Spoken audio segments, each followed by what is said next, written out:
Hey guys, Mrs. Mecca here. Today we're going to be talking about solving percent problems while using a proportion. I hope that you like this lesson. This is always one of my favorite things to teach. So here is a bunch of examples already laid out for you. In your notes we have written this kind of little template or formula here, is over of equals percent over 100. This is just a tool to help you to remember what numbers go where in the proportion. So our first example is, what is 15% of 40? And then see how I have things blocked off here. So what is, okay, so in the is section, which should be right here, I have an x because I don't know what that part is. That's what I'm trying to find out. So I put a variable. So what is 15%? Okay, so 15 goes where the percent is, right, of 40 in the of spot. And put the 40. And then we have 100 here because percents are always out of 100. So if you cross multiply this and divide by 100, you would get x equals 6. Okay, so what about the next one? What is 230% of 50? Very similar. We have what is, so in the is spot, that's what we're trying to solve for, 230%. So in the percent spot, we put the 230 of 50. In the of spot, we put the 50. When you cross multiply, divide by 100, you get 115.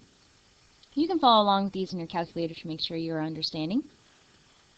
The next examples here are similar. We're going to do them the same type of way. Okay, but this is finding a whole amount. So 45 is 30% of what number? So 45 is, that goes in the is spot, 30%. Those ones are always pretty easy when there's the percent sign next to the number. That's going to go in this percent spot. Of what number? Okay, so the of is what I'm trying to figure out. That's why I put a variable. Then percents are always out of 100. That's why we have the 100 here. So cross multiply, divide by 30, you will get x equals 150. Okay, next one like this. 28 is 80% of what number? So on the is spot, I put 28. 80% goes in the percent spot. Of what number? That's what I'm solving for. So in the of place, I put an x. Then percents are always out of 100. That never changes. So you cross multiply, divide by 80. X equals 35. Okay, and then the last type of scenario is if you're trying to solve for the percent.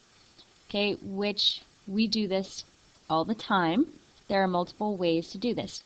But to use a proportion, if you have 105 is what percent of 200? Okay, so 105 is, that goes in the is spot. What percent? That's what I'm solving for. So in the percent spot, I put an x of 200. Okay, in the of spot, I put 200. Then you would cross multiply and divide by 200. Okay, and you would get x equals 52.5. This is the same as when you find the percent on your assignment. Okay, except the only thing you're doing is 105 divided by 200 equals 0.525. Okay, then you're moving your decimal twice and changing it to 52.5%. Okay, that's exactly what we're doing here, except we used a proportion to do it. Okay, what about this last one? What percent of 25 is 16? So what percent, that's what I'm solving for. So in the percent spot, I'm going to put an x. Of 15, in the of spot, I'm going to put 25, is 16. So in the is spot, I'm going to put 16. I'm going to cross multiply, divide by 25. You're going to get 64%. Okay, I have just one last thing here. I wanted to show it to you without it all set up already. So I have 15 is what percent of 30? Okay, so 15 is, go in the is spot. What percent? That's what I'm trying to figure out. I'm trying to figure out the percent. So I don't know that yet. So that's what I'm solving for. Of 30. And 30 would go down here. then you would solve this proportion. You would get 50%. Okay, well, I hope you guys enjoyed this lesson, and I will see you next time. Bye-bye.